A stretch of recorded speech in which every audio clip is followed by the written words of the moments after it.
Good evening, good afternoon, good morning. It's a good something somewhere in the universe as we speak. And welcome to Life in the Hologram on Revolution Radio with Madeline, Rudy, and Caroline Bell Tumblety. And we have a great show planned for you tonight. And this is what our little card has to say today: multiple goodness and well being, amplify loving kindness, increase clarity, peace, and understanding, improve clarity of mind and emotions. So, Ooh. and I guess, should we say Happy Good Friday? Is Good Yeah. Friday a happy day? Or Well, it's is Good it? Friday, right? Yeah, it's a good, It's a Good yeah. Friday. Yeah. Instead of a bad Friday. It was bad for some, but good for others. Yeah, yeah. But I liked that card. I did like that card. And it is Yeah, Easter weekend for those who celebrate. So happy yeah, Easter to everybody. And we have an awesome guest. So excited. Need to get yeah. glasses on here. Okay. We have Constance Victoria Briggs. Is an author, researcher, and public speaker specializing in cosmic mysteries, including galactic and moon mysteries, ancient astronauts, extraterrestrials, angels, and the unseen world. She is the author of Earth's Galactic History and its extraterrestrial connection.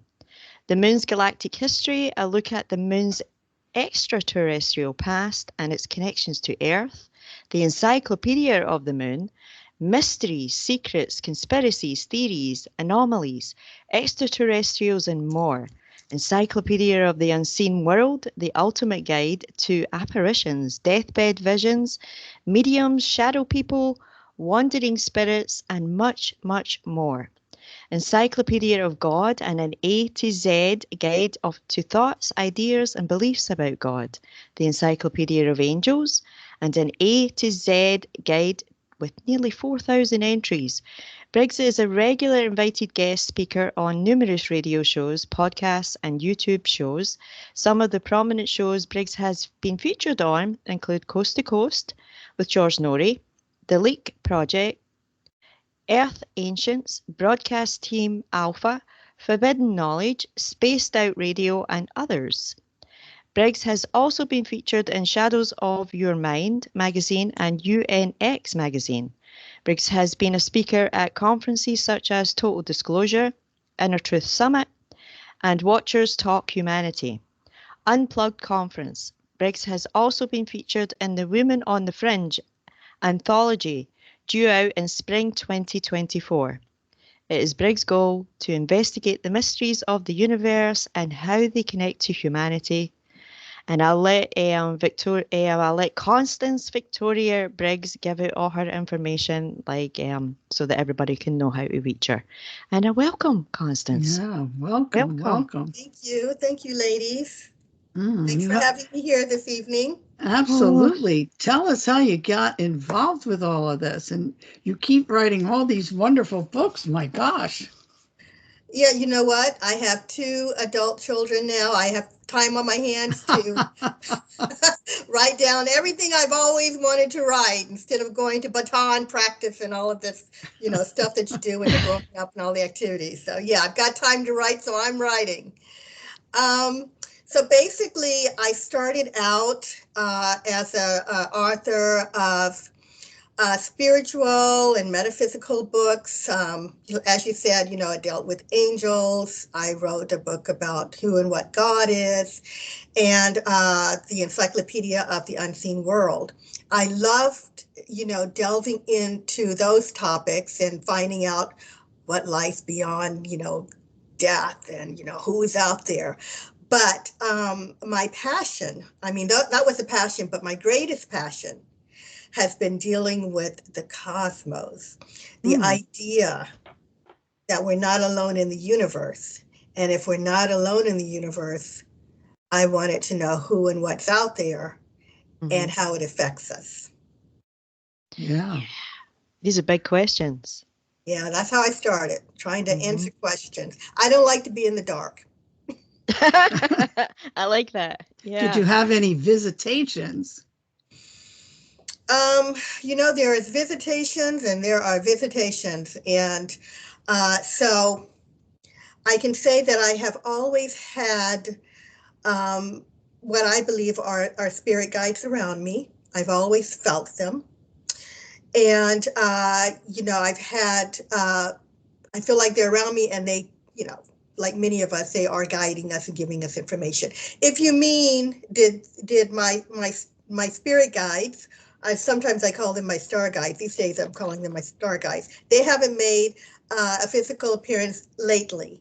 I did have an experience when I was 14 where I saw a being in a long gown and a high collar that was reaching out to me, and so I did see that person many, many years ago. And I have felt presences, both good and bad, in my life. As far as extraterrestrial visitation, no. I'm not one of those people who have seen extraterrestrials in my bedroom, So no, not in that sense. Mm-hmm. Mm. And you just wrote a recent book? Yeah. So my last book is Earth's Galactic History and its Extraterrestrial Connection. So when I started doing the research into the metaphysical, I was having a lot of stories that were crossing my path. And I am a collector of stories and information. And I kind of throw them, in files. And so I started out writing about the moon.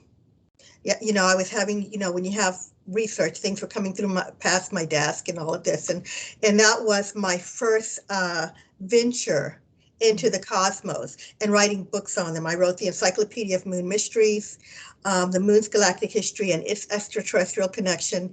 And then that led to Earth's galactic history, because by that time I have done so much research, I just had to put it in a book, right? But also, after doing so much public speaking about the moon, people were having questions about Earth, what we're seeing in the skies above Earth. With all of the cameras that everyone's carrying in their pockets these days, there's no denying that there's plenty going on in our skies. Many people are seeing UFOs. Now, we used to refer to a UFO as it means unidentified flying object, right? But today, that definition kind of has taken a turn. And when people are saying UFOs, they really mean they're seeing ships. All right. And so with the cameras that everyone's carrying, there are so many videos and pictures, out there, and people have questions. What is that? Some are just, so shocked and stunned. What am I seeing? There have been people that have taken pictures of extraterrestrials. It's very interesting. Extraterrestrials and strange beings that they can't identify, of course, and they want answers. So when I wrote this book, I was hoping to answer questions of people who don't have their hands in this information all the time.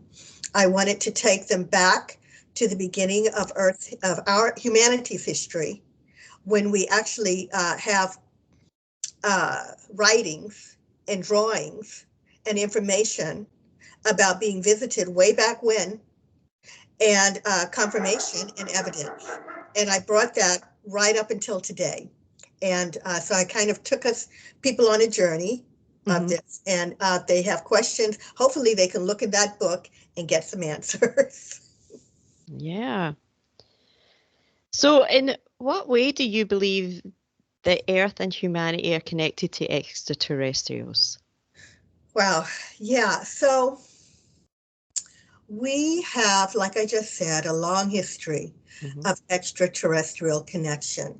For those just hearing that information, they're going to be startled, some of them skeptic, not believing, because it really takes someone who is involved in researching this stuff to get it in the beginning. But yeah, Earth has a long history. So I believe that our history started as early as the origins, dealing with the origins of life on Earth. I believe that the Earth itself had a sort of extraterrestrial contact in all of the life here. Now, I say that and people say, no, life was created by God in 6 days, or life, came out of, evolution and out of the ocean and started walking and crawling around and flying. But actually, if you look at it from a scientific view, there are scientists who say, we really don't know how life started on Earth. And they have said that's a problem. They have their theories, of course, and people hold the theories, to heart because we have nothing else. But I believe that we need to think out of the box if we want answers. And I wonder personally if Earth was, terraformed by extraterrestrials. If you're going to look at the idea of, back to, I don't know, scriptures or mythologies or writings, and you say, the Earth was, life was created in a certain amount of time, okay, but maybe we're looking at some kind of terraforming. There is a idea out there called the panspermia, theory, where it's believed that extraterrestrials may have sent the seeds of life to Earth, and actually throughout the galaxy and even the solar system, trying to see where intelligent life would land. But there's also the idea of directed panspermia, where they actually looked at Earth and said, great place to create life perhaps, and directed seeds here. And that may be how Earth started. So I started out writing about that in the book, and I connected through theory and speculation whether or not we had some assistance on Earth with extraterrestrials. But the next part of the answer to that question, and I know I talk a lot, so let me, That's great. Just jump in. Go ahead. I'm sorry, I'm a little long-winded. No, there is also the possibility that with the life that was seeded here, either extraterrestrials, as so many are saying these days, came in and tampered with perhaps the DNA in some of the life here and created humans, or altogether created humans and put them here on Earth. Or there is a possibility that, for whatever reason, there were extraterrestrials, humanoid extraterrestrials, that were forced to come to Earth and populate the Earth and colonize the Earth. I say that, on a lot of shows, I talk about how we are a young species of being. We're just really getting our footing in the universe. As much as humanity likes to think that we have been the center of the universe and that we are at the pinnacle of technology, we could be and I believe we are, in a galaxy, in a universe full of life and full of beings that have existed for hundreds, thousands, millions, even billions ahead of us. So what we consider, interesting ideas in technology, maybe one day we'll colonize, Mars or the moon or Mars or elsewhere. Maybe there are already extraterrestrials that have the technology, that have the science, that are doing it because they're so far ahead of us. Makes so sense. That's how I think we're connected. I'd say so. Well, I mean, if you look at all the hieroglyphics in the different caves and, places where these hieroglyphics are on the walls, it's telling you that, there were space beings here. Oh yeah, way, the depicting the aerial phenomenon.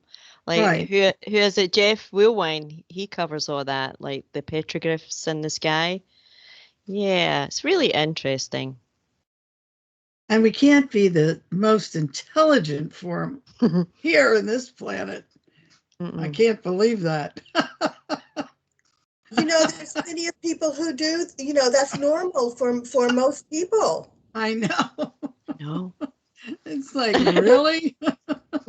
If you're still into killing your brothers and sisters, you Mm, haven't evolved. no.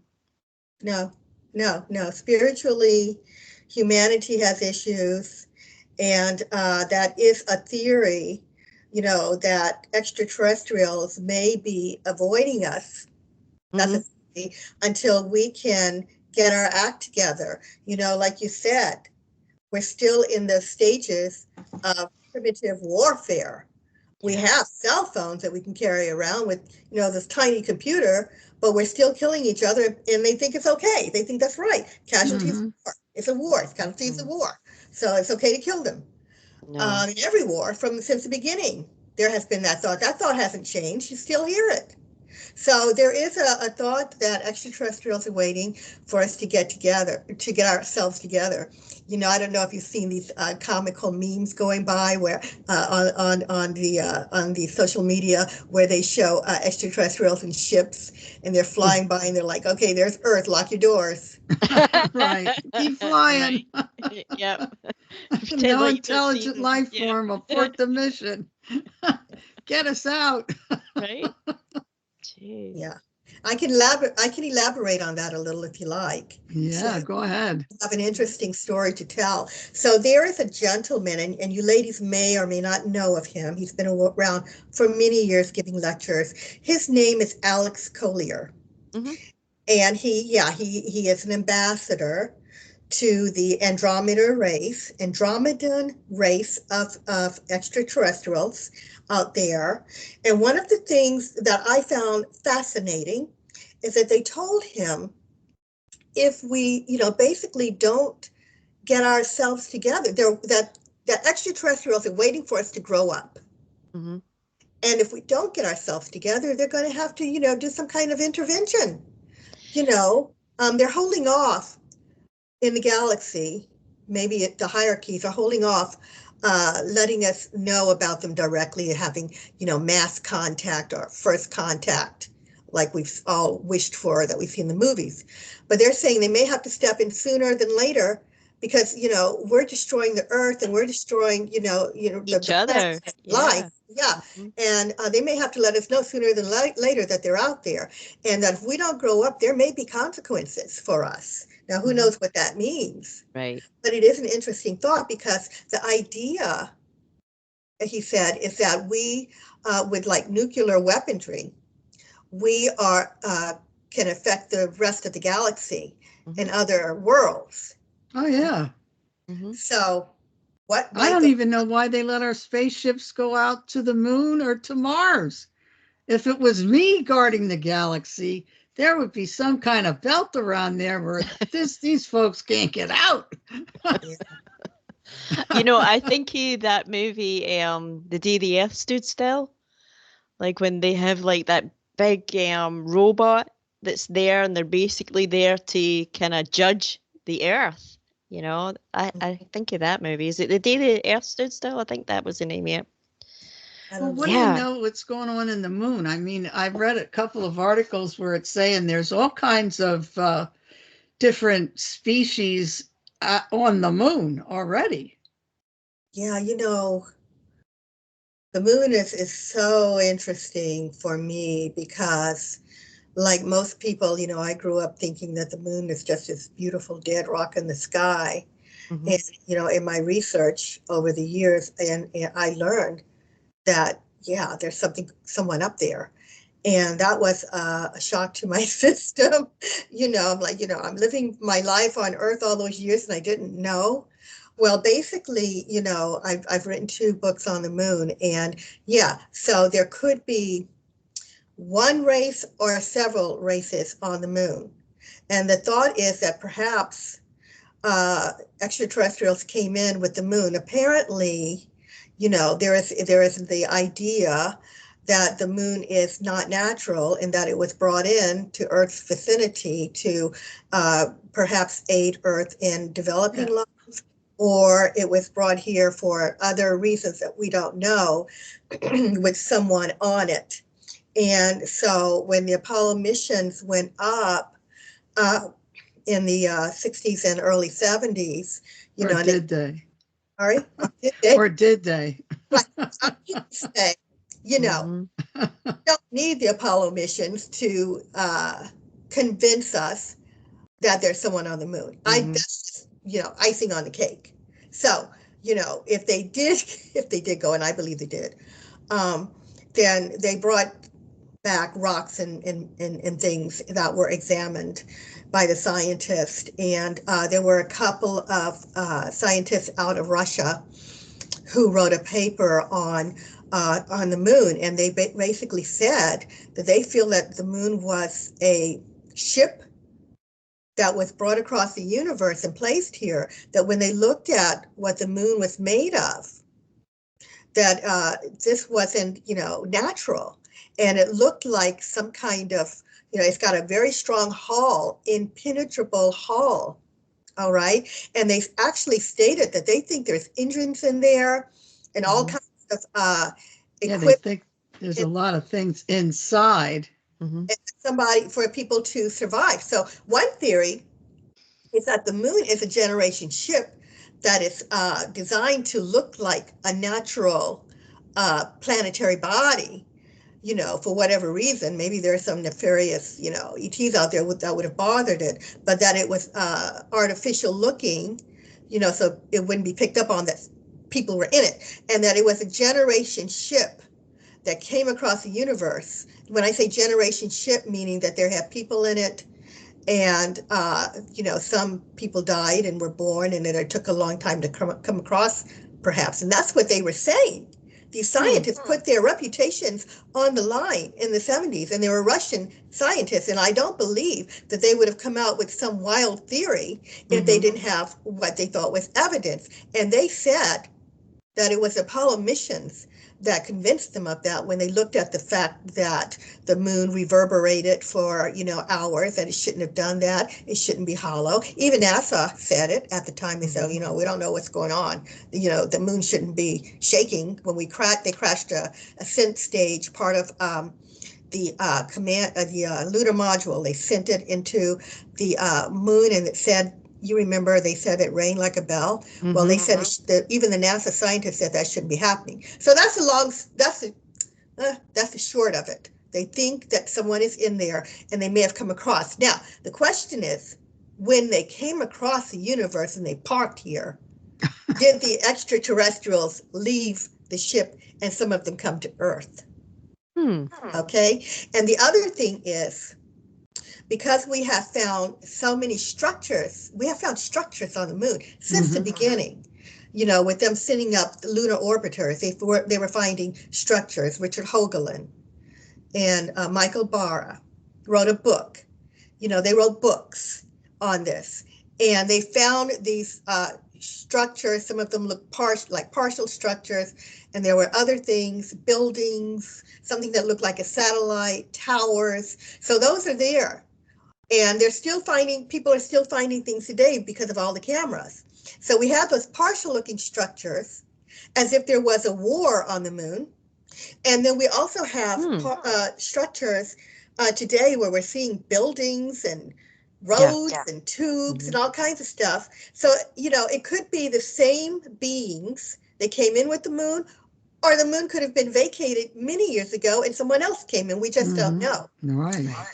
What's interesting is that there was what looked like lights blinking all over the moon, and somebody had said it kind of looked like a sort of like a Morse code kind of thing.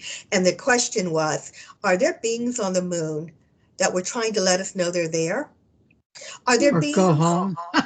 Right. Well, No, trying to reach us, right? Trying to reach us on Earth, not the They're astronauts. saying, go home, go home. Or stay home, right? Or they're trying to reach us to let them know they're there. If it's whole different species than the ones who are sophisticated and building things. Not only are there buildings, but there are what looks like ships, that look Yeah. like they're lined up Mhm. on craters of the moon. Mhm. There is video of fleets of UFOs leaving the moon, and the question is, are they coming here? So I can go on with the moon for all the show. There's Well, just the so thing much. is, I don't know why they would come here. Yeah, Do you? resources maybe. Okay, so But wasn't that though why they populated the or they were sending the beings or trying to create a being like us to do work for them to mine the minerals here that they needed them on whichever planet that they were taking them to? I mean, that was the theory. Mhm. so yeah, you're speaking about the Anunnaki. Yeah, so that's one thing. Okay, so the Anunnaki are they're said to be the creators of humans. Now the Anunnaki themselves some were believed to be humanoid, and then some of them were believed to be another species or a mix of species. Apparently, their planet, which we know as Nibiru, is supposed to be full of different kinds of beings on there. This is what we're saying. But as far as we know, they were humanoid that came and used their DNA to mix with primates on Earth. And this comes from the Sumerian scriptures, which are very, very, very similar to the Genesis story. And the idea was that they were an advanced species who found themselves in trouble. Their planet was dying due to their atmosphere, and they needed gold, which I mean, when we see gold, we think of jewelry and we think of, that kind of thing, but The not cash flow. right. Cash flow. No, Yeah. apparently it can be, because of what it's made of, and I'm not a scientist to explain it, but they needed it for their atmosphere. So they came here, they came with workers, they brought workers with them, but the workers got tired of the work and rebelled, and it was a big to do.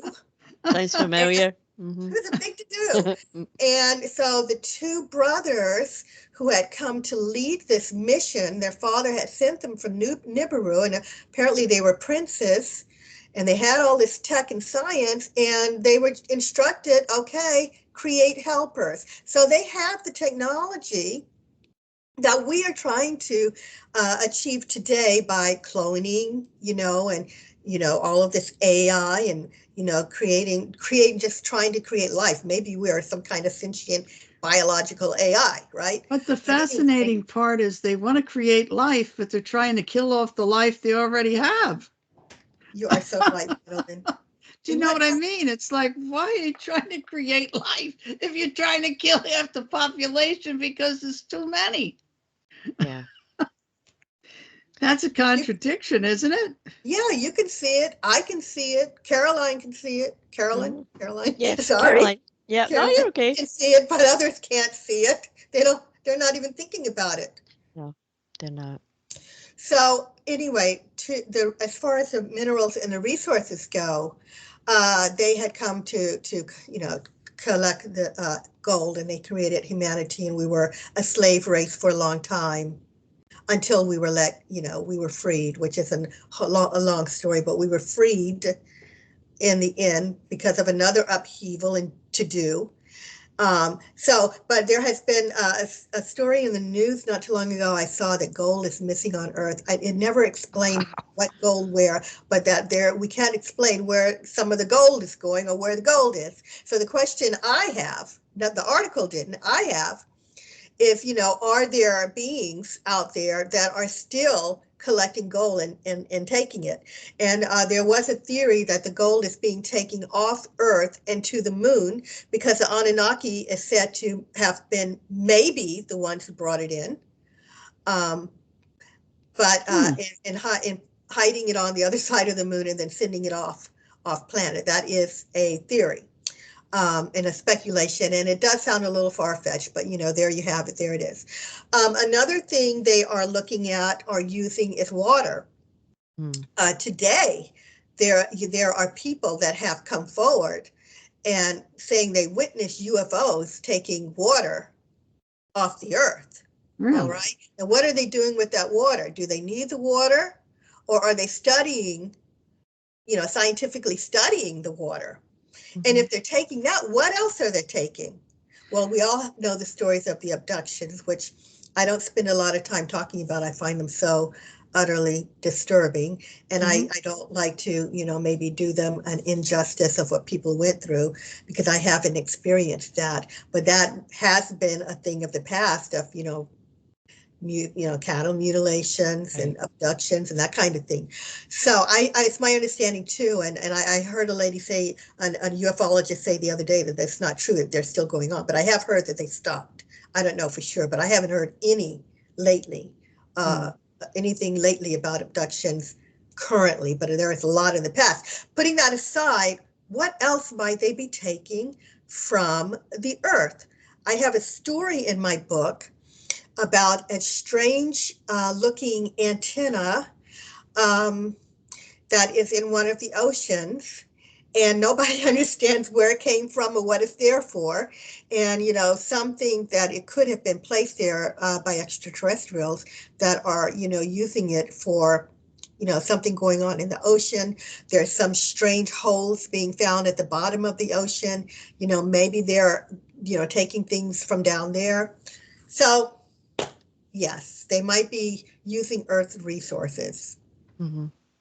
So they could Well, they're going to be surprised when they get the water. Why? I don't think all the water here is so good. Well, yeah. Don't drink it. Well, maybe they're going to clean it.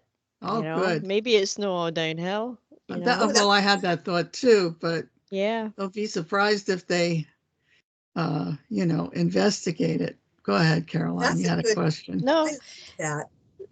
They might be trying to clean it. I like that. Yeah. Well, the next question was actually, do you believe extraterrestrials are still visiting Earth today? And that was pretty much, I think you were saying maybe it's possible. I think it's even beyond, excuse me, I'm just taking resources. I think they're here. And I have many reasons behind that statement. When you're a researcher, you come across information that the average person doesn't. And I saw, for example, something from two different people who had accidentally taken pictures with their cameras of what looked like the same creature. All right. Now, this was a little guy. He looked very similar to a gray, except he was green. Maybe 3 foot feet. And the lady developed they don't develop film anymore, guys. Sorry.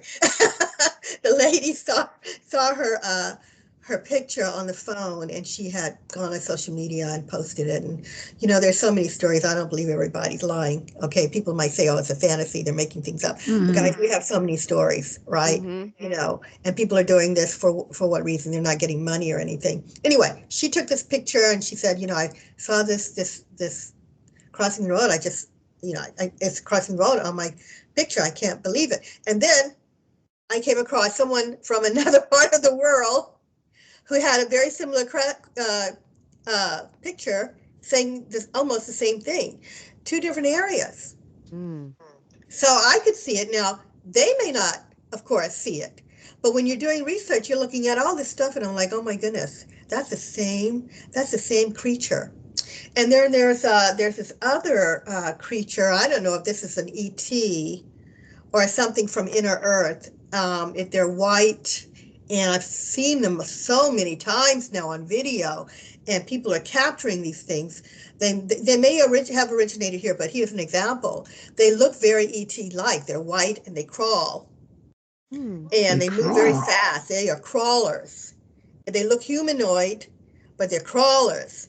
Some people call them pale crawlers. And I have seen these all over the place on different video. And then there was this, if you can imagine a humanoid or a gray, you all know what the gray aliens look like. I'm just trying to throw this out there. Imagine one of those, as tall as a human, all white and naked. All right. And they don't walk upright, they crawl. So this one kid was all excited. I've been looking at these things for years. I started to write a book about it. He saw on his rooftop one of these things and he was filming it. And he says, I've got an alien on my rooftop. And I'm looking at it and I'm thinking, I know what that is. And it was so clear, right? And for anybody looking at it, they would have thought it was an alien. But my point to this story is I've seen them at different places by different people putting up pictures. So yes, what those are, I don't know. But, we're being visited. We're being visited if those are from inner earth, because sometimes I wonder if that is, or if they came here or whatever they are. I think they fall under the category of cryptids. But the little green guys that I talked about could have been ETs. And then there are people who have stories of having conversations with humanoid extraterrestrials. They are not presenting themselves to the masses just yet, but they are here and people have met them. Now there's this one man, and you can look him up if you haven't heard of him. Very fascinating. His name is Charles Hall, and he has a few books out there. Yeah, I had him on the show already. Right? He says he worked with the tall whites. Yeah. And I don't know, when we were having the hearings on the Hill of Congress, and David Gersh was there, I was like, why don't they call him Charles Hall? I mean, he's come forward, he has dates, he has times, he has where he served. And I'm like, the left hand doesn't know what the right hand is doing, maybe. But that's clear visitation. You've got someone right there. They say they go to the casinos out in Las Vegas. And Charles also said that there's like I don't know if it's a village or whatever, like in Florida, near the Georgia-Florida line, where these people live. They're here. Wow. They're here, and it's not just tall whites. There are humanoids. Right. In my book, I talk about some extraterrestrial races that are so close to how we look that we wouldn't know the difference. The tall whites, you can tell the difference. Yeah, they're tall and they're thin and they're very, very white. Yeah, you would think, oh, that's an albino person, Yeah. They're pretty fragile too, and I hear that they're kind of skittish too. But anyway, they're here. They're living, I believe, among us, working among us. I have even, there was a young man on social media recently, and I don't think he was trying to gain any fame. He was shocked. And he was saying he was standing in line in a Home Depot, and he saw someone's eyes change. And he said to him they looked very extraterrestrial-like. And the guy, whoever it was, knew that he saw his strange eyes. And he said, I'm just trying to make a living here like anyone else. Right? I mean, whoa. Well, that would be sucky if you got dropped off on a ship and you have to work, for God's sake. Why didn't they leave you with some money? Right. Maybe he had a remodeling project he was doing. Maybe more were coming. Wow. But people, there was that lady on that airplane flight, right? She was like, that person's not human. And then she kind of changed her story, and then she changed it again. It's really bizarre. It's like something's going on. Yeah, she tried to explain that away. I wasn't buying it. No. Because I have my hands in this work, if I saw one, I can't say I'd be freaking out. But for the normal person out there, the average person, they're going to freak out because, and this is what a problem I have with the whole thing, is we're not taught about these things. Okay, if we were taught from a young age, hey, we're not alone in the universe, and there's a good chance that we're being visited, Mhm. maybe people wouldn't be, they'd at least be aware that, something can happen, just like all of the paranormal activity. If you don't know it exists, if no one's ever told you, then you're going to be shocked if you see something walk through your house, Mhm. through your Yeah. wall, right? Yeah, Well, right? Yeah. I never ever, as a kid, thought that this was all there is. It's like, Mm. we can't be the only people in this universe. Even Yes. as a little kid, it's like, what's it all about? Yeah. I think what it is too is some of the stories don't make any sense that we're told, like about like the creation for one thing or the Big Bang. Like you start questioning things, you start looking at things. Right. Yeah, Yeah. Adam and Eve, their two sons, Cain and Abel, had to be going making babies with their mother to Right. procreate the earth, wouldn't you say? Yeah, yeah, yeah. I have a very good story about that. I like to throw this in there whenever I hear about Cain and Abel. All right. So if you're going to go with that story, Cain killed Abel. Mm. Cain was thrown out of the garden. It's a story, right? You know what Cain said? You can't throw me out there. You can't put me out there. They will kill me. Who is they? Hmm. That's a If they good were the first question. family, who is they? Who is he scared of? And then it says, a mark was put on him so that he wouldn't be touched, And I'm like, okay, who is they? Mhm. So that was very interesting for me. Lots of unanswered questions there. But um, Yeah. so I think that, interestingly enough, since I think that there are advanced extraterrestrial civilizations out there. And, my thought, of course, is looking at our history. You'd have to get my book to understand what I'm saying.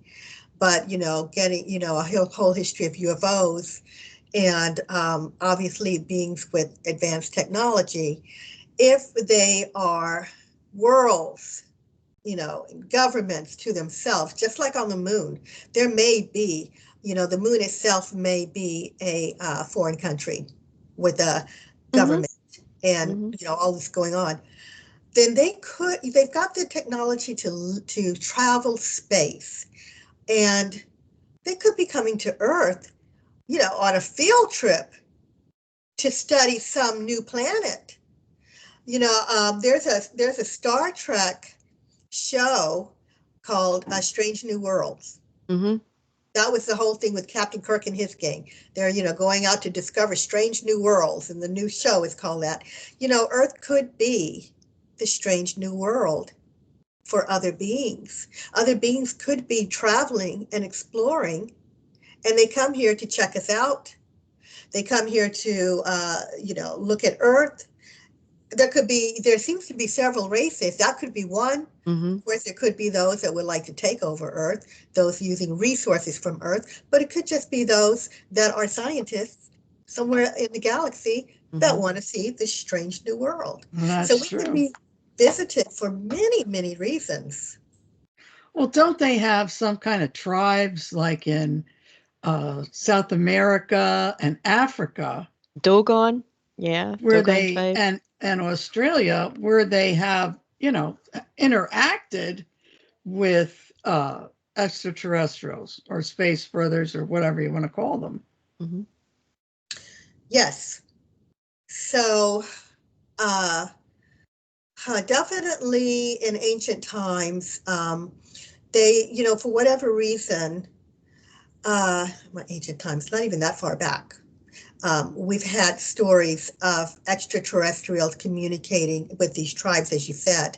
That may be where the story of the moon started, because there is I'm believing the extraterrestrials came in and brought the story of the moon. And the reason is because there's a story out of Bolivia where there's an ancient artifact called the Sun Gate, where it's still standing. It's this big doorway, Mhm.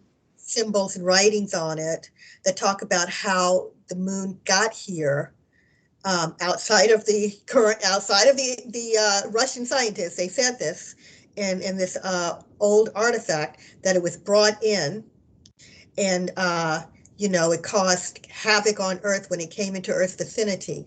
Now, Mhm. I don't think that the ancients were lying. I do believe that they were given this information by advanced beings, you know. And on these symbols, they have what look like space beings. They look like somebody wearing helmets, Mm-hmm. like our astronauts. Very interesting. And then the Dogon people, I got a call into one show because I wasn't saying it correctly. So let me know if I'm not saying it as Dogan or Doggin. I'm like, yeah, someone called in to Coast to Coast. Yeah, and said she's not saying that right. Anyway, uh, so basically, what happened with them is they were visited. This tribe out of South Africa, they were visited, and by the Nomos, a group of extraterrestrial beings called the Nomos. This is well documented, and the Dogon people had information about our galaxy, about our solar system, that they shouldn't have known because they were a primitive tribe of being.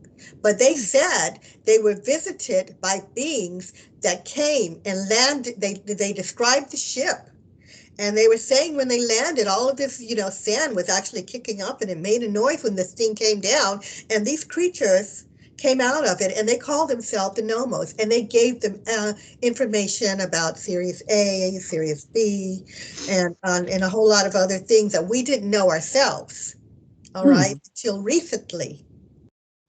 And so that's the story with them. And they weren't the only ones that were visited, because in our history, we know that there are all over the earth, there are tales of star people that came in ships that landed and helped humanity. All right, they weren't the only ones. But I have to tell you my take on the Dogon. Is that they were aquatic beings. Aquatic beings. And I have a chapter in my book on excuse me, chapter 4, the oceans, Earth, final frontier. Maybe I could get into that a little bit. Pardon me, please. Maybe I can get into that a little.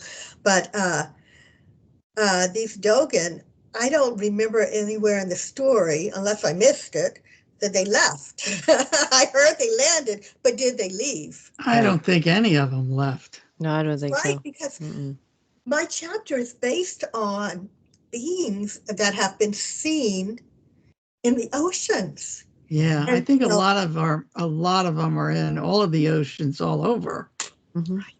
Right. So I just was wondering if these beings that we're seeing and hearing about today, and I say seen because yes, beings have been seen that look like extraterrestrials in our oceans and reported on. Even the Russian scientist. Well, aren't they more fish-like? No, that's the whole thing. That's they're humanoid. They're not like mer people. And I do believe in mer people, but that's another show. All right. I believe there's a lot going on down there.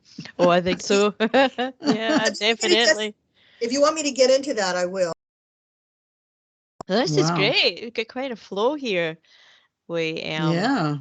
But, I can get into the oceans whenever you're ready. Well, go ahead. We like the ocean. Please. We do. I love the ocean. You know what? This was the first chapter in the Earth's galactic history. I loved the story of what, the idea of there being beings in the ocean. And anyway, so there was a lady on social media that came forward, and I couldn't reach her. She wrote this thing out. Well, her friend wrote it out. And I even though she put her name and the agency that she worked for, I've decided not to share it because I could see where she might get in trouble for telling it. But I decided to put it in my book without the confirmation because it was so similar to stories that have confirmation. So she said that she and her friends, not her friends, she and coworkers visited a beach one year. They were called in because there were beached whales. And the whales, were dead, and it looked to them as like someone had taken a laser gun and taken out the meat of the whale with some kind of, it looked like cylinders taken out of the whale. Somebody was eating whale meat, and it wasn't the people that lived there, okay? And they were sure of that. They did their investigation and all of that, and this is how the whales came up and died. So they brought in special equipment, and they did find humanoid beings in the ocean, and they followed these guys. And these guys, she said, had weapons. They fired. Oh, they sent a submersible down as deep as they could go with special equipment. These beings were humanoid, tall, thin, and they had weaponry, and they fired on the submersible. And they said she said they swam very fast, but they didn't swim like us. They didn't swim like a fish, that they moved very jerky and very quickly. And they had their suits look like they were like some kind of moving mercurial kind of suit. And she said they also found habitats and vehicles. And she wanted the world to know. Last I've heard of her, last anyone's heard of that story, right? Well, I was so fascinated by this that I put it in my book, and I did give a preface saying that, you know, I didn't speak to the lady, but it's just too fascinating to not incorporate, because the Russian government has declassified many of their UFO and USO files, USOs being underwater submerged objects. And in one of those files, and this is a very famous story, so some of your audience may know of it already. I put a lot of things in here that were well known so people can easily find them, you know, to do their own research. So basically, the Russian government has their own Navy. They had sent Navy people training underwater down in you know, the nearest ocean or whatever. And while they were there, they saw what looked to them, they described as extraterrestrial beings dressed in these suits. And they surprised them, and they were afraid of them, and they came out of the water. And they went and they told their superior officer, and the officer said, go back and try to catch them, or words to that effect. Oh. Yeah. So here they go. And it's really not a funny story. I'm sorry, I shouldn't laugh. But here they go back down there. And they see them, and they try to catch them, and they're thrown out of the water. I'm not sure how they do it. I've heard, you know, with a gun or some kind of power, they were sent out, and 2 of them did die, and 3 of them were injured. You mean the Russian guys, the Russian Navy people? Guys, sorry, not the ETs. Or these beings were very similar, I thought, to this lady's description. Maybe not the same beings at all, but you know, it is a true story. I take it as true because it is a declassified file. Yeah. In all seriousness. But that wasn't all. They also talked about an incident where they saw a UFO over the water, and the beings were coming down, I guess, some kind of ladder thing, and going into the ocean, and the people standing right there on the beach watching them, and they were just ignoring them and going in. And that was another sighting. So yeah, we have documented information, you know, if you take the Russians seriously, and I do, yeah, of these things occurring. So someone's down there, but that begged the question, are those anomos? Are those same beings that came from, you know, and visited South Africa? Did they go into the water? Now, because those beings could live on, they could live on land or water, and they were seen going into the water after they were done with the South Africans. But who knows? Maybe they came out and left the planet. I don't know.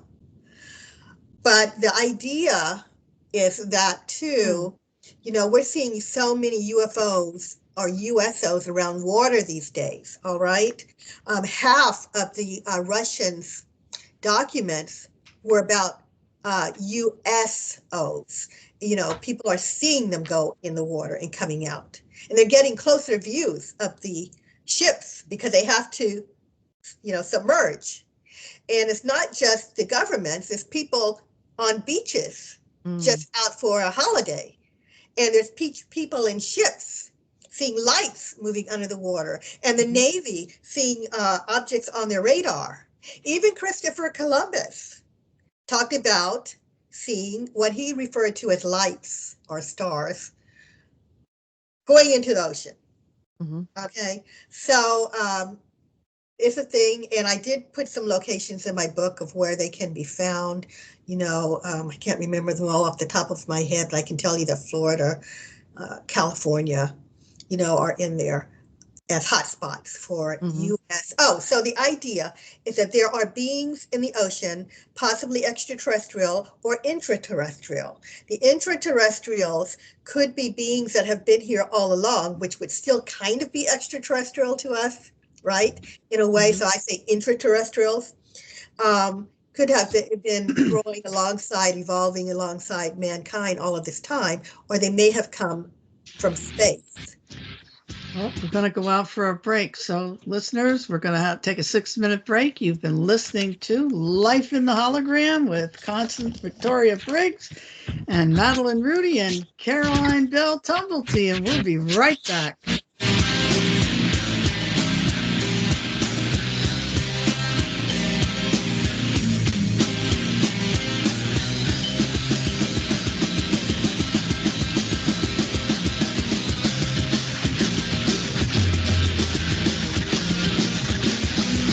Thank you for listening to Revolution Radio.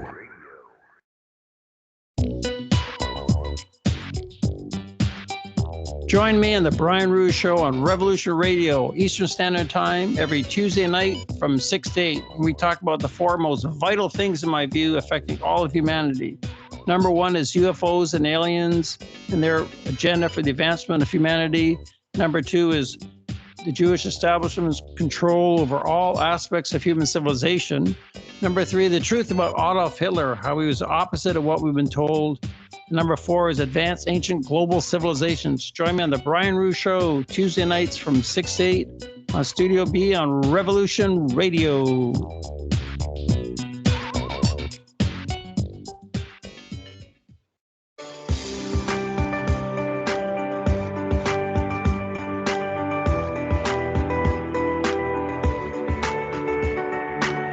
Transcending time and space, let us take you to the place inside your mind where thoughts divide and mysteries unwind. Join us every Monday evening right here on Revolution Radio at freedomslips.com from 8 to 10 p.m. Eastern Time. And you will catch the Fenton Perspective with our great host, Lorian Fenton. Come listen in as she shares her amazing stories from the past to present, along with all of her guest secrets to the future. That's the Fenton Perspective every Monday evening right here from 8 to 10 p.m. Eastern Time, only on Revolution Radio. Oh, and you don't need to expect us. We're already here.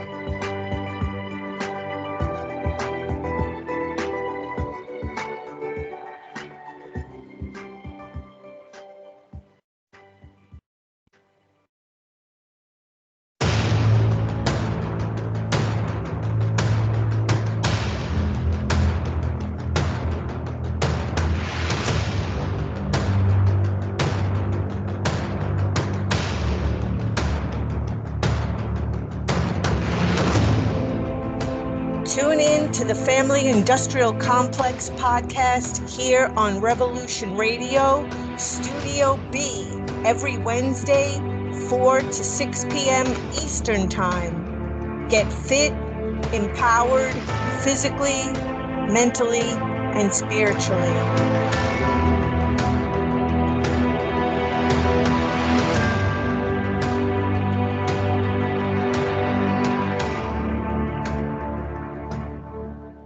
This is the people's war. It is our war. We are the fighters. Fight it then. Fight it with all that is in us. And may God defend the right. Warning, warning.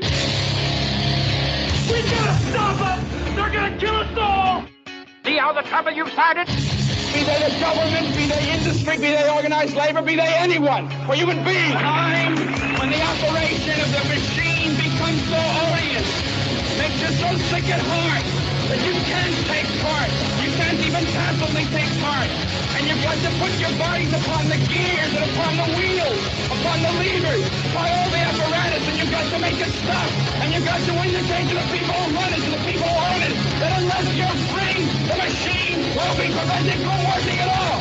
Revolution Radio at freedomslips.com, the #1 listener-supported talk radio station, throwing ourselves upon the gears of the machine. Revolution Radio, where information never sleeps. You called down the thunder, well now you got it. Right, you tell them I'm coming, and hell's coming with me, you hear?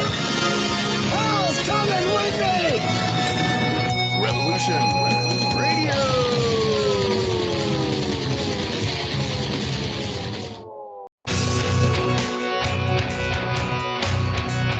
All right. Thanks for listening while we took that short break here at Revolution Radio, freedomslips.com. And now we're going to get back to your host.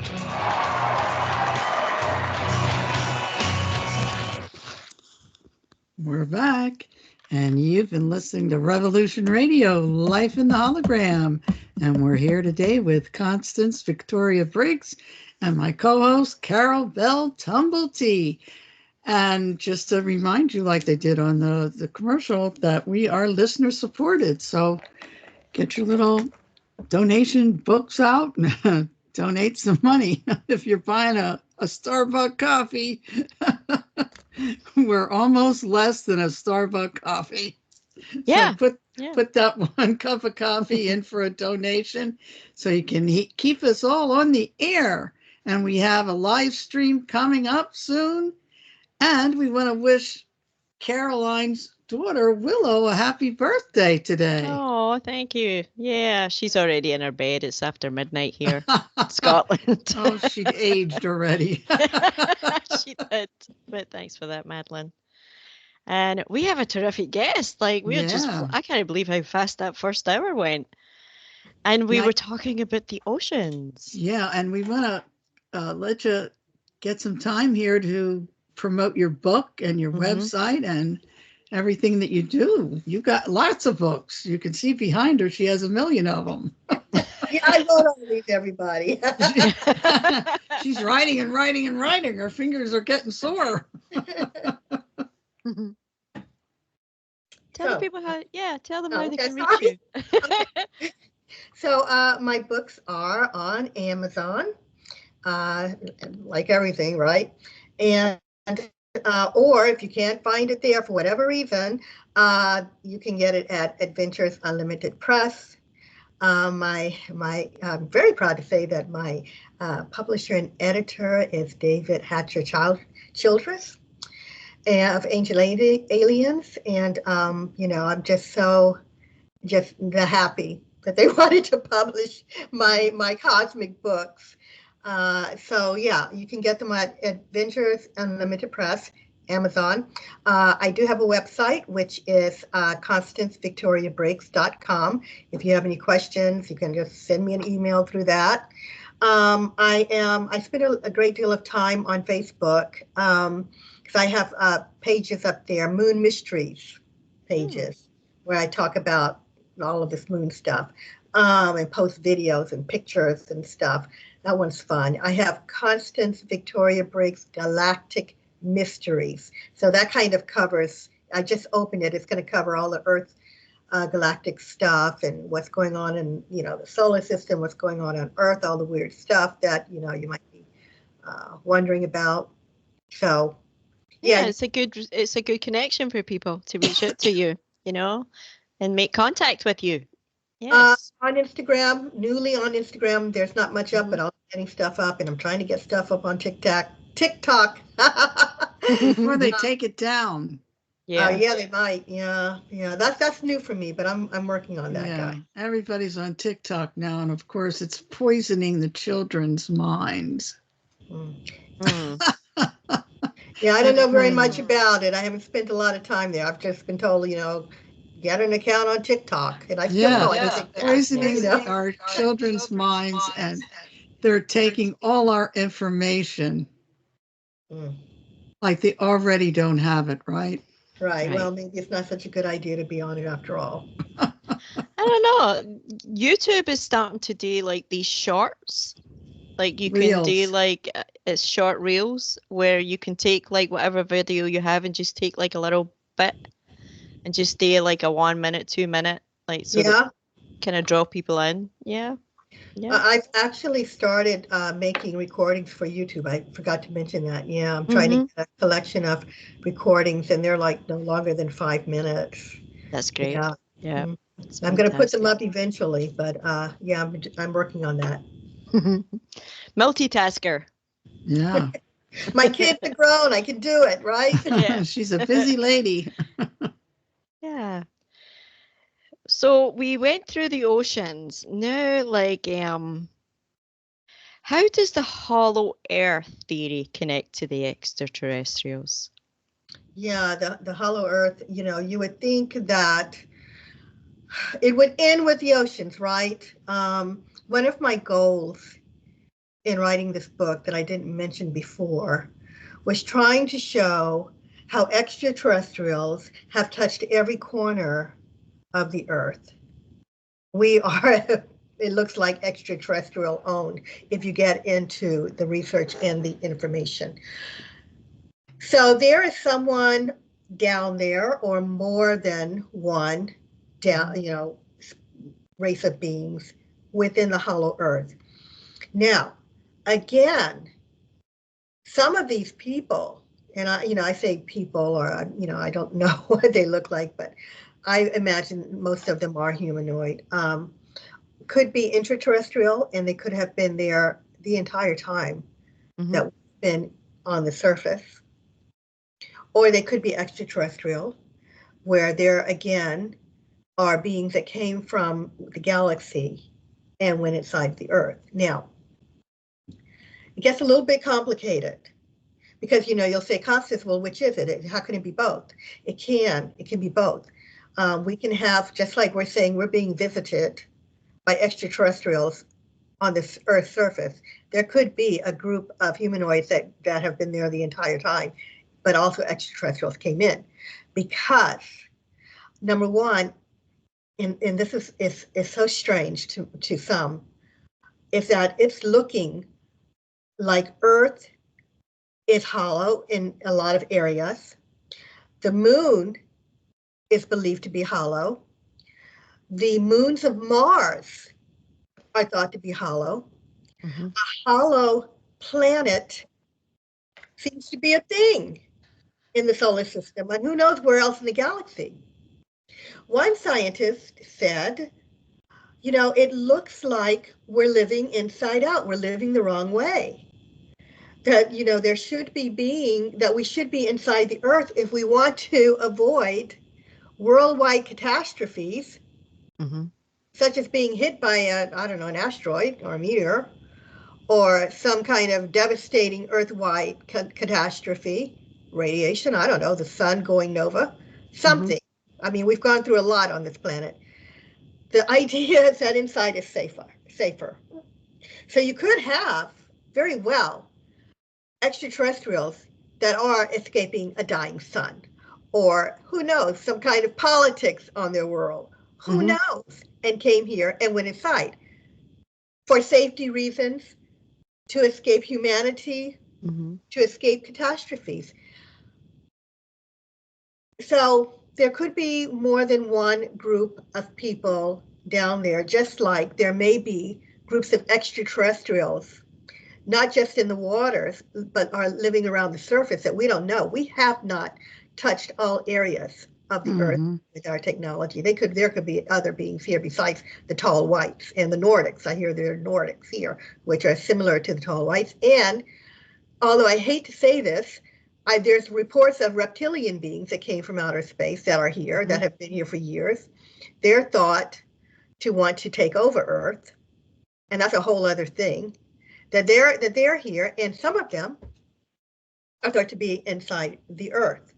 There have been a lot of cases of sightings of reptilian humanoid beings, and a number of them have been seen in the caves and things. I was going to say in Washington, D.C.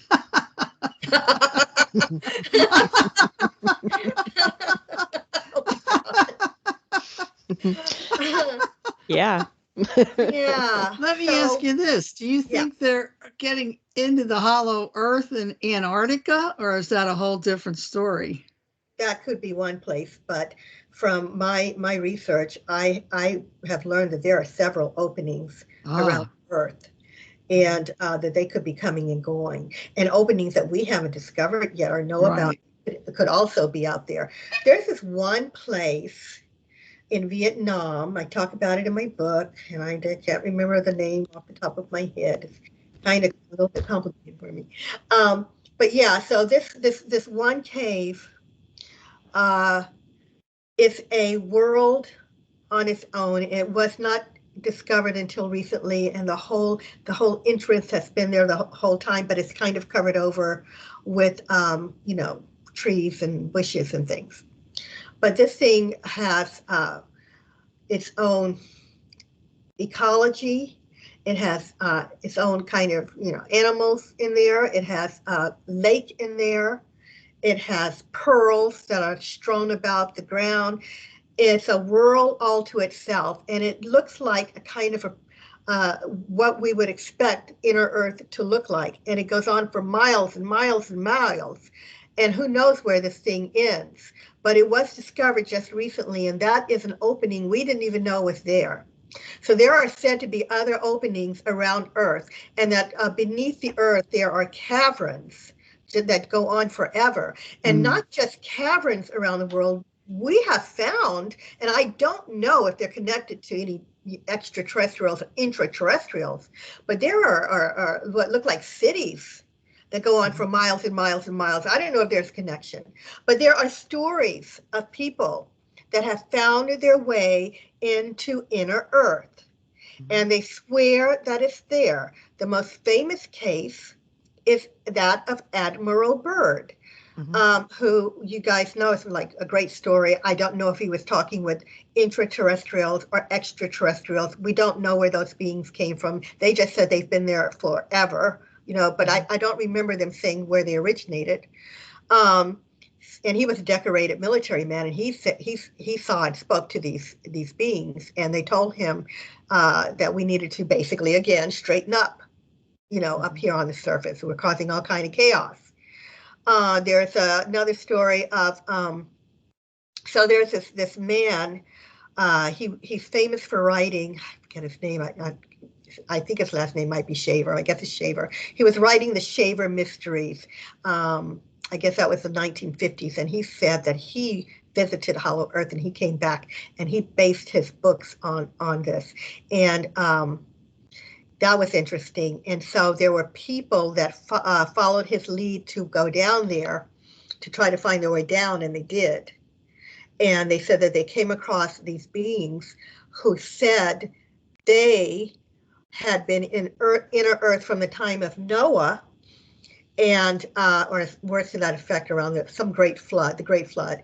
But when they got down there, there was already advanced technology down in inner Earth, but nobody there, which they took over. And the question is, where did that technology come from? Was that extraterrestrial placed? Who were the beings? But the idea is, that reptilians have been seen down there and other beings, and that there have been, ships that have been seen going into volcanic areas, and UFOs. And then there's an account, I have him in my book, this man who went for a ride. Yes, there are people who out there who say they have encountered extraterrestrials and ridden on ships. He said that he went for a ride on a ship, and he went, it submerged, and it went into an opening under the water that led into an area that led down into the Hollow Earth. So obviously that was a ship, and it wasn't ours. So yeah, there could be extraterrestrials and what I call intraterrestrials, which I equate with extraterrestrial because, they're still really foreign to humanity. Well, don't you think they would go in in the Grand Canyon too, that there's some kind of opening in the Grand Canyon. Yeah, why not? Because there's places in the Grand Canyon that people haven't even reached yet. Mm-hmm.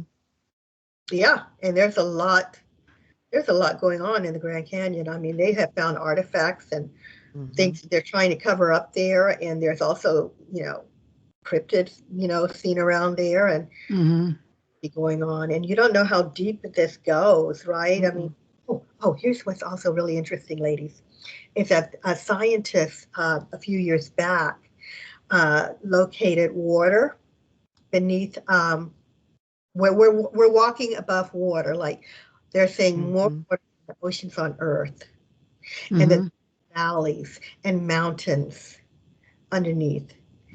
And somebody said, well, where there's water, there's life.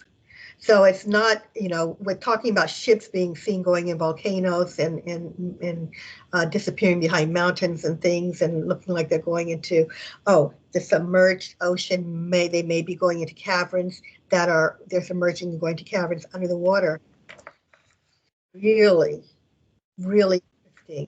And the idea is that they could just be avoiding humanity for a while. Mm-hmm.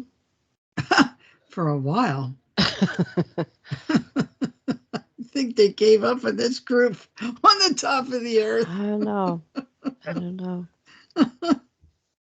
Yeah, it's interesting. Do you think that maybe they're in a different dimensional field, and that's why not everyone sees them? Only some people? So I think that there's a whole lot of going on here. I think that we do have, people that are traveling the galaxy and that we can all see, and that are, for whatever reason, not making themselves known yet, but also interdimensional. I actually don't know a lot about, and I haven't really written about that because I don't know, but I think they could be a thing. When some people have talked about seeing you, like space, when they're looking up, some come and hearing through kind of, opening, and they theorize that it could be interdimensional. Now, the other thing that's interesting is that we, humans cannot see everything around us. All right. So I think from some of the stories that I've been told personally about people seeing other beings, that there are beings on Earth that we can't see that aren't necessarily extraterrestrial, but that that dwell here too. But also there could be interdimensional beings coming and going right here on Earth. And I'll tell you a story. So I was reading a book many years ago, and I believe this was written by Mr. Paul Eno. And these people, long story short, these people had purchased like a townhome, and it had, some kind of house. It had a basement, and it was a couple and their son. And their son had gone into the basement after they moved in, and he saw two young people there, two kids, and he said they were dressed in what looked like blue jumpsuits, but nothing that was really, he could tell they were really different. They didn't really belong here on Earth, and he kind of thought maybe they might be ghosts. But he didn't understand what he was looking at, so he ran and told his parents. They came down, they didn't see anything the first time. The second time it happened, and he got them, and they were like, oh, okay, we'll go look. They saw them. And there were these two kids, I don't know, something like 8 and 9 or that, that small, and they looked frightened to death. They were scared at that they were seeing these people, and then the people in the house were frightened at seeing them. All right. And I just wonder, they were not ghosts. They were very solid. And they, eventually they disappeared. And I wonder if the dimensions are bleeding together and crossing over, So yeah. Now, could they have been on a whole different world, and kind of came in? I don't know. But yeah, that could be a thing going on. But I just don't know any more about it than that. You're muted, Madeline. I said they could have built the house on some kind of portal. Yeah. Yeah, that too. Yep. Quite possibly. I got what is the cosmic freeway? Yeah. Yeah. So that's another one of my favorite subjects. And it's a name I gave for what I feel the extraterrestrials are using to visit Earth. So if you listen to our scientists, some scientists, not all, they'll say, there's just something.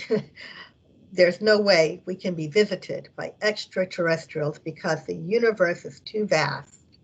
They just can't come across, and get here. It's too it's too vast, it's too costly, takes too much energy. There's no way we're being visited, even though we have all these people talking about ships with photographs. They're still saying it, right? I believe that because there may be or are advanced worlds out there, that there are some groups that have the science and technology and ability to come across our universe, and I believe it could be through wormholes, stargates, and portals. Mm-hmm. Now, it's not such a far-fetched idea, because if you go to the NASA website, they talk about a time where they hope to have a wormhole technology to go across the universe. Now, again, if we're looking at others out there, they may already have accomplished that. I think they have. Yeah, I think so. Not only that, but in our ancient past on Earth, we have stories of what they call doorways, of people coming and going through these doorways, which were clearly portals. And they said they call them gods, were coming and going, not flying ships even, just walking through these doorways and coming back. So it's not even a new idea. And there are some areas around Earth that are said to have held these stargates. We can call them stargates. And some of them are non-active. I wrote about them. And then there was one that is known. They're saying in Iraq, there's a stargate that is known. Some people believe that that's why there was a war. And that, the governments were somebody was trying to get a hold of this thing and learn how to activate it. So I talk about those, but that's my cosmic freeway. What the extraterrestrials may be using to come across the universe, and it's not an idea that we don't have ourselves, that we would like to work on eventually, on crossing the galaxy. Well, they say that it takes like how many light years to get here? Yeah, I can't remember. A lot. Yeah. Right. Yeah. So if they're going through those wormholes, does that mean that they get here faster? Shortcuts light years. Shortcuts through space. Yes, it could be a thing. Like I said, not it's like a time tunnel. Like folding space. Zoom. And also, I think that if that is the case, I don't believe that it's just willy-nilly, that you can just go in anytime you want. I mean, I don't know, of course. Maybe you have to have all of this is theory. I'm sorry? I said maybe you have to have an appointment because other ships are going through. Right? I think so. But so I believe that there are, what I call galactic hierarchies out there that are in charge of the cosmic freeway. I mean, even here on Earth, we have freeways that someone is running and regulating and fixing, So if that is the thing out there, that would explain how they're getting around and how they're coming here. And also They may be regulated. Not only that, the cosmic freeway, but I just want to throw this in here before I forget. It could also be that Earth, if I always say part of a real estate, is there real estate in the galaxy? Earth may actually be owned by someone, you know, and we may be, you know, regulated too. I just wanted to throw that in because I don't know that that is a question anyone would have thought of. I wonder who the owner is. Do they have a deed? I wonder. Because they're talking about, you know, us just not being in a position even to defend ourselves compared to what extraterrestrials may be able to do us harm. So is someone protecting us out there? Is it a hierarchy? Are we owned by someone or something? I wonder. Well, I heard, you know, a long time ago that they were having galactic fights as to who was going to get the Earth. Yeah. The battle for Earth. I talked about that in my book. So there's a lot of food for thought here. One of the beings that group of beings is the reptilians. Guys, these I never wanted to really even look at them for a long time and acknowledge that they might exist. But I'm comfortable with the idea that there may be beings out there that look not like us. In fact, some of the gods of ancient times, such as in Egypt, really may have looked different. So the reptilians are an ancient group, and they are believed to believe that they should have Earth, that they were there, you know, here first, and that they would like to take it, and that they may be part of the battle for Earth. And they may be fighting galactic hierarchies or a federation out there. You know, there may be a federation. It's thought to be a federation out there. The Galactic Federation, it has a lot of names, but that they may be protecting us from nefarious beings and asteroids, and it may be them that are turning off nuclear weaponry. You know, there's been rumors of that. It could be, you know, that we are protected from them, the reptilians, and who knows who else. So I have a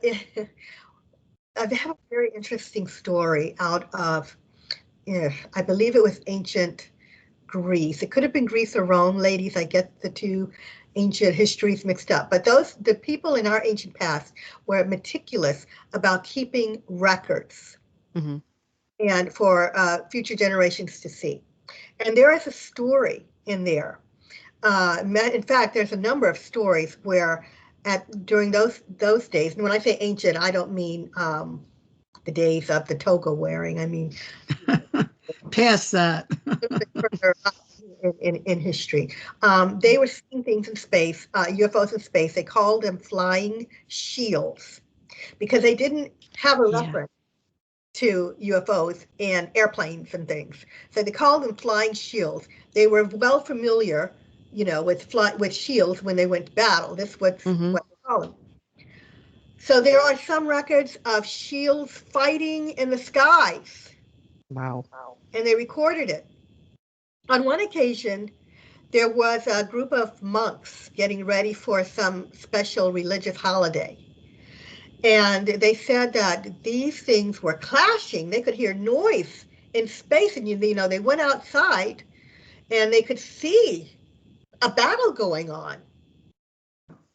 And the building was rocking, and the doors, you know, were shaking open. And they heard a voice, and they recorded it. It said, "The gods are leaving." And I'm sitting there, you know, I'm doing my research and I'm doing my writing, and I'm thinking, they heard a voice that said, "The gods are leaving." Was that sarcasm? The gods are leaving. So they were clashing, they were fighting over something, and they sent these people on their way, whoever was out there that they sent on their way. Yes, they did. And they recorded that, and it's in their history. It's in their records, their ancient records. Who were these gods? Were these people that were coming in and posing as gods. I mean, that's a thing around the world, right? But still, yeah. So that's a battle. That was, to me, I'm wondering if they were battling for Earth. The other battle for Earth that I think is going on with extraterrestrials is trying to save the Earth from us. They may be somehow ready to battle us, and I don't mean with weapons. I mean trying to convince us, all right, that this is not the right behavior by sending in emissaries such as Alex Collier. And Alex Collier said he's not the only Andromedan representative here on Earth. I think he said there was like 5 or something. And there could be others around the world that are coming in trying to convince humans by living alongside of us that we're behaving in the wrong way. I would say it's not working. Yeah. There, it's a losing battle, but that is another battle for Earth. Could there be a Star Wars-like galaxy out there where people really are, fighting for control of worlds?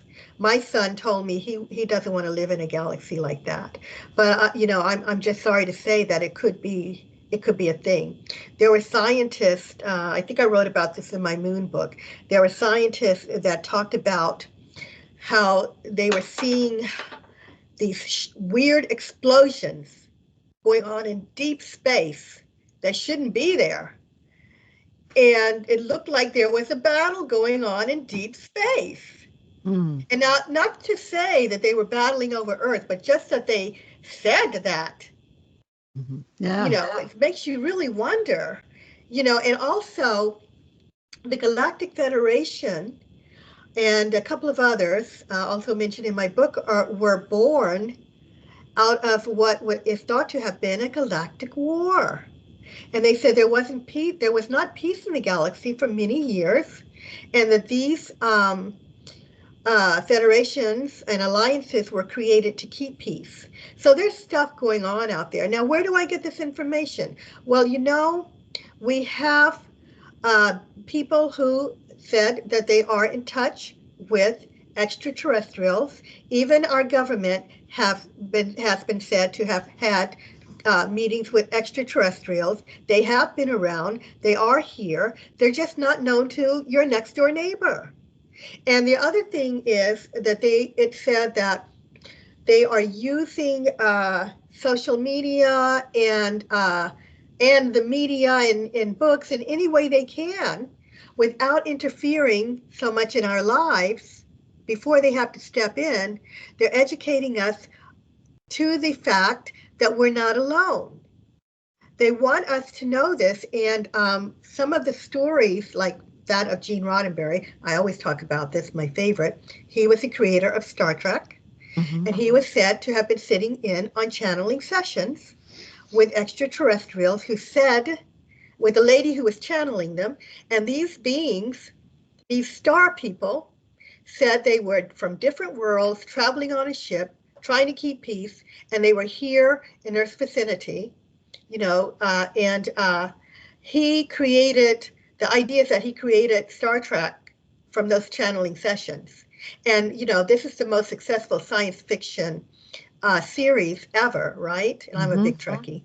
And people are more open to the idea of there being different types of beings as a result of Star Trek. Well, this is a way, it is said, that they're educating us for that inevitable day when we are going to all come face to face, all of us, not just a handful here and there, with extraterrestrials.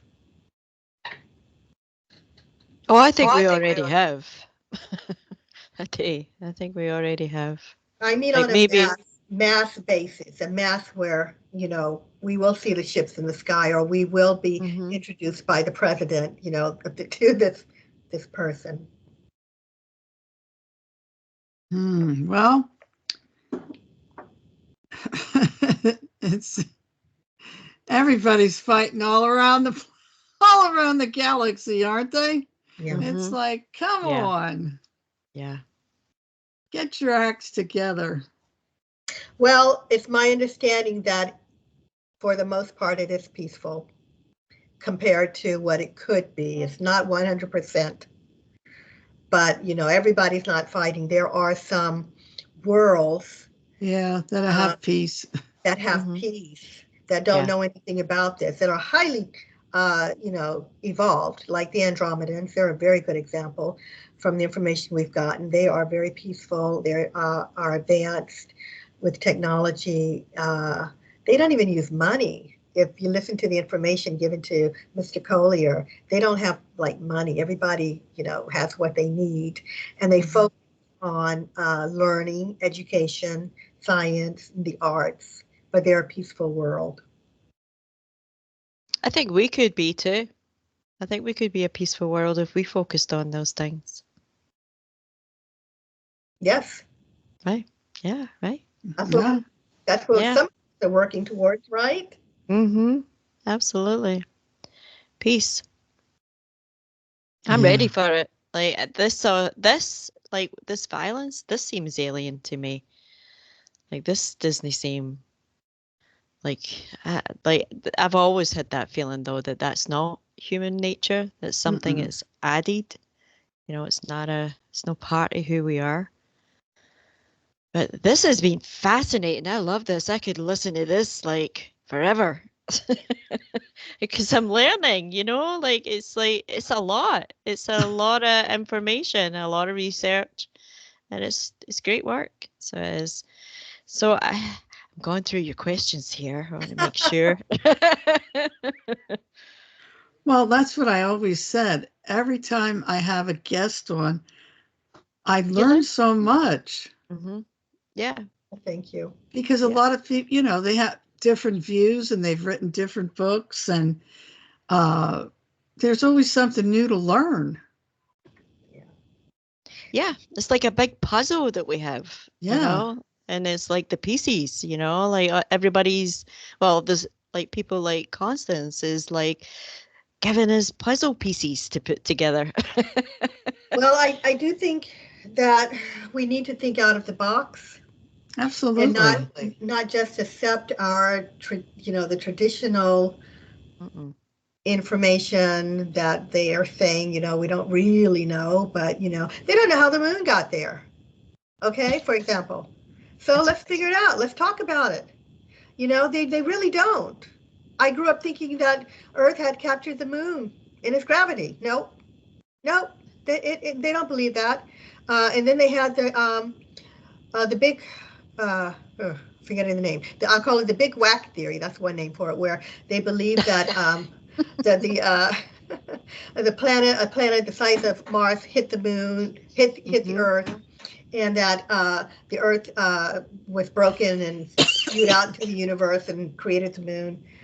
That was, the latest theory of how it came to be. But if you go on NASA's website, they're saying, we kind of think that that's it, but we don't really have proof. We don't know. Right, they don't know. Oh, they know. They're not saying. Yeah. So, the thing is this. Why not talk about it? Why not research it? Why not figure it out to the best that we can instead of just walking around in ignorance? And what if we are in a position where ships start to appear in the sky and we haven't told anybody? People don't know that, there's even people talking about it. All right? We need to be more open and pay more attention to what's going on around us, but we need to have conversations. Crop circles. I could tell you stories on crop. I had some crop circle stories to tell you. But crop circles, I believe, should be there should have been meetings years and years ago about these things. What are they? Why are they here? They have so many people convinced that crop circles are a hoax. I know. People actually believe that there is someone or some people creating crop circles in the middle of the night. Now known as crop formations because they're not all circular, that are several football stadiums long. Several overnight, they believe this. For all these many years. Well, they're nuts. But no, I mean, they've been convinced of this because they don't know that they're that huge. And they don't know the intricacies of how these things are made. And it's because of two people who basically said, you know, we did this overnight years and years and years ago. I don't even know if these men are still living. And they're still going. And it's not just one country. There's several countries. Mm-hmm. Yeah. Are they saying that people are getting on airplanes and flying around and making these things? You know, are there all these crop circle experts in all these countries that want to pull a hoax where they can do this of thousands of miles across overnight? Yeah, and they have some kind of lasers to lay the wheat down. What do you think? Formations. How do you think they're being created? Like, there's stories about seeing lights in the fields. Like, there's different stories that I've heard. Like, when there's people have seen lights, and then there was a crop circle in the morning. You know, like, what do you think? What do you think is doing it? Like, or how do you think it's being done?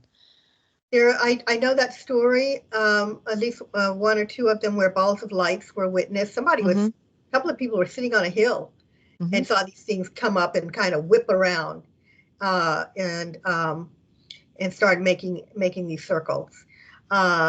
So I do believe, of course, that they're ETs. I don't believe that they are people, and that they have obviously the technology. Now, why are they using the crop circles? Because there are many different kinds of extraterrestrials out there, and some of them are trying to reach us. Some of them can't land due to our atmosphere, perhaps.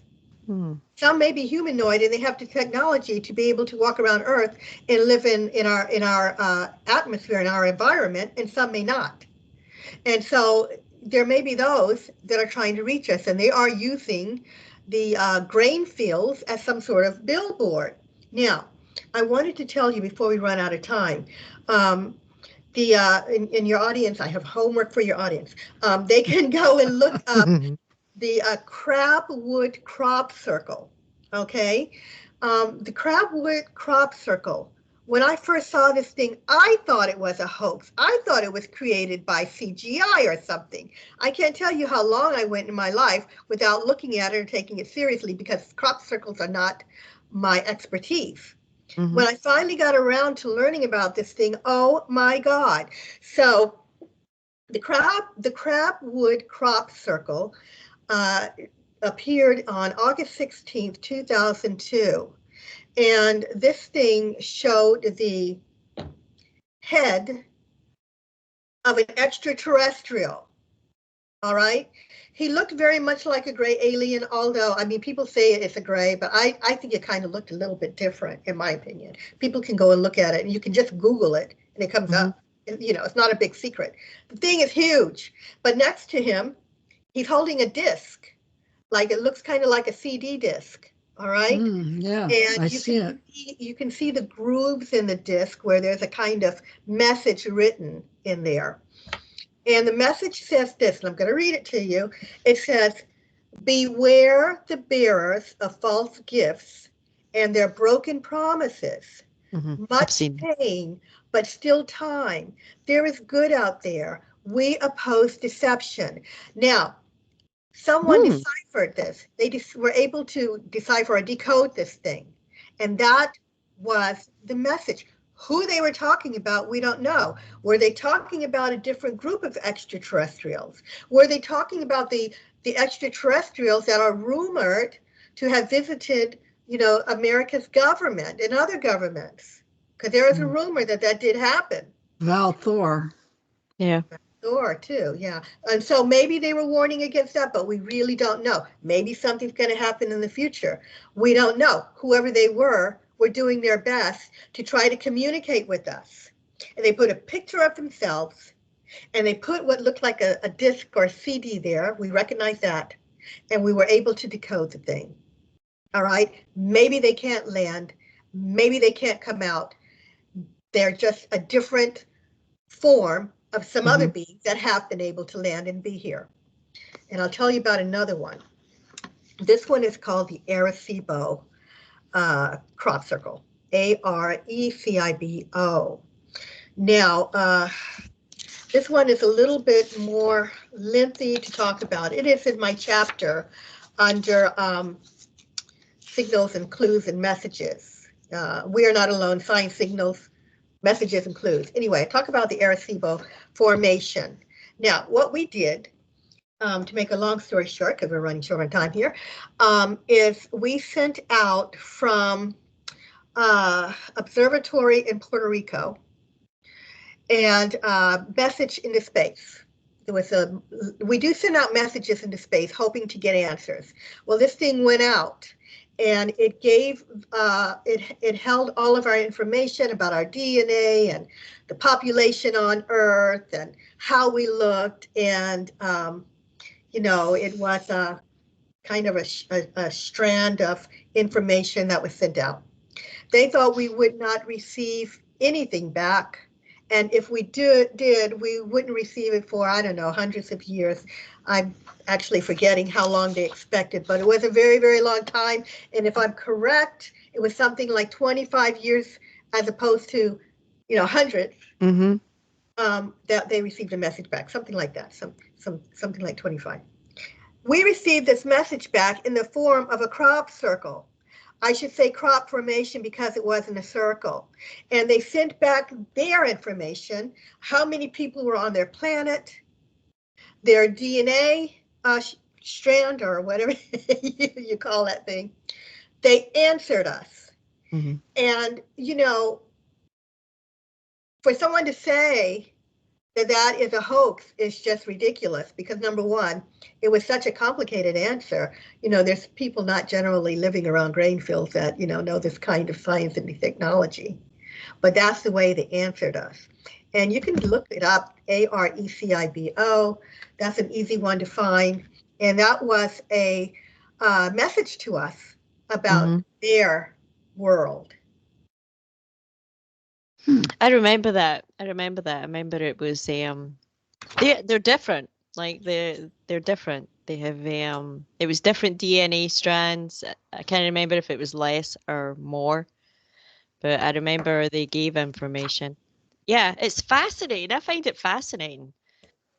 Like and for some reason, when we talk about the lights, like plasma balls, like we also see lights going into the water.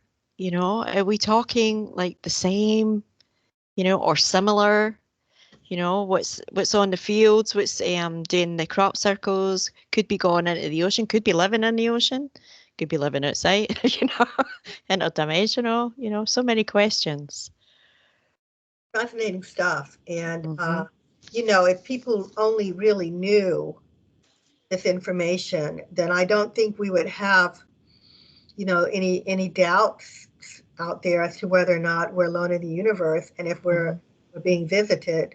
You know, I'm very happy to say that there are so many people working on this stuff, like, you know, like having this show, for example. And I don't mean me being on the show, I mean just in general. Right. The fact that, you know, we have these avenues to get the message out, the books out there to get the message out, social media. Facebook has all kinds of interesting pages up by people just putting up, you know, what they've seen out there. You know, this is really important stuff so that we are not, humanity isn't caught, you know, just in total ignorance in case, you know, something does happen. And I mean something positive in case they come to visit and say, you know, take us to your leader, you know. No, forget it. We're not going to do that. Wow. I'd rather take him to your house. Yeah, it might be safer. Yeah. Yeah. Did you have any questions? Because there is something I do want to touch on too. Go ahead. When you're done. Yeah. So we have had astronauts in space, and I say, you know, astronauts from around the world, well, for whatever country has astronauts, have, you know, in my book I talk about some experiences they've had out there and seeing things too. And I don't think that, you know, your average person is up on what cosmonauts, for example, have seen out there. They're not up on the NASA astronauts either. Our astronauts saw, if you believe we went to the moon, they all saw strange lights or ships on the way to the moon. And some of this stuff is so well documented. There was one, I think it was the Apollo 15 or Apollo 17, where there were two UFOs right next to the Saturn V as it was taking off. Mm-hmm. All right, that's been documented. And I mean, one of them, I don't remember the name of the mission, but one of them was something flew by the command module, the main ship, and it caused them to kind of spin and turn a little bit out there. And they thought it was going to be a collision with a UFO. Okay, they've seen things. There was one astronaut that came forward. He was not an Apollo astronaut. This was a shuttle astronaut. He said that he witnessed one of his, and I don't understand. I guess he was up front and he had walked to the back or something, and he saw one of NASA's astronauts talking to an alien being. He said the alien was dressed in a kind of a suit, and they were having a conversation, and the thing was very tall, I don't know, 9 foot or something, and he was shocked, and he came back and he wrote about it. I don't know if he did it immediately, but I don't think that our astronauts are lying. There was another astronaut that was so convinced that that there are beings out there that he went to the authorities and talked about it. There are tales of the cosmonauts that encountered UFOs out there. One interesting story was where in the 60s they went up and they were being blocked for whatever reason from flying in space. They said these UFOs were blocking them from moving, and they turned around and went back to Earth. So all kinds of encounters out there. There's the one, you may have heard this one, where the astronauts saw, people have variously called it space worms or something. It wasn't a worm. Okay, it was some sort of ship shaped like in this kind of shape. He came back and talked about that as well. Those are just some of the stories. That sounds like one of the petroglyphs that Jeff Wheelwine talks about. There's like the one that they have that's like the serpent. So it is like that's seen in the skies in Arizona. Pretty regularly. Did you hear about, and I don't know if it was cosmonauts or astronauts, but they saw angels? Oh, did you hear that? Yeah. I love that story. Right? Okay. Yeah. So, wow.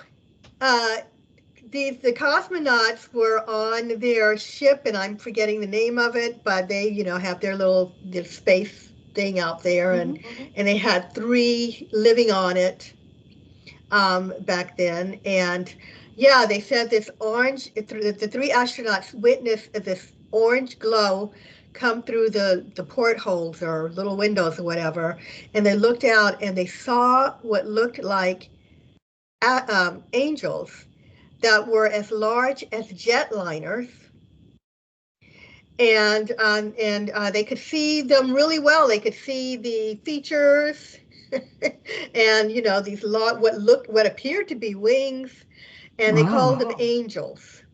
Yeah. And so they recorded that, and then they reported it, and then after they left, they had to be replaced by 3 other people, to come in and monitor the space station. The same thing happened to them, like, a couple of weeks later, they saw the same things, and they refer to them as angels. I don't know if they were angels or some sort of extraterrestrial being that resemble angels, or if they were beings taking on the guise of angels, or if they were angels. Right. But they all saw, they have 6 names of people, some very famous cosmonauts, and it is an amazing story. Well, we're almost over here. Constance, give your contact information again. And we so appreciate you coming on the show. We'll have to have you Thank back you. again real soon. Thank you for Yeah, having me. thank So my website is constancevictoriabriggs.com. Or, if you have questions, it's okay to email me. I have a special email for people, cvb@constancevictoriabriggs.com. And Facebook, I'm all over Facebook. You can just like or follow me. And Instagram, I'm getting up and going, and we'll see if TikTok stays up. But I'm trying to get over there, guys. Very cool. Yeah. So is there something that you would like to leave the listeners with? Like, is there like a message you could maybe give them? Yeah, and I've said it earlier. I think that we should think out of the box about things, question what we've been, taught, because there may be more to the story. I think that people should be doing their research and, listening to these shows and reading the books and, keeping up. An open mind. Yeah. Anything is possible. Yep. And just There's to the let music. you know who's coming on next week, Sherry Clements and Phil Line. And we're going to talk about all great different things, how to make a Merkaba, different healing things. And thank you so much, Constance. Thank you, Thank you, Caroline. And Constance. stay Thank you, tuned for Madeline. Caroline Show. Coming right up. Thank you. Bye-bye. Bye-bye.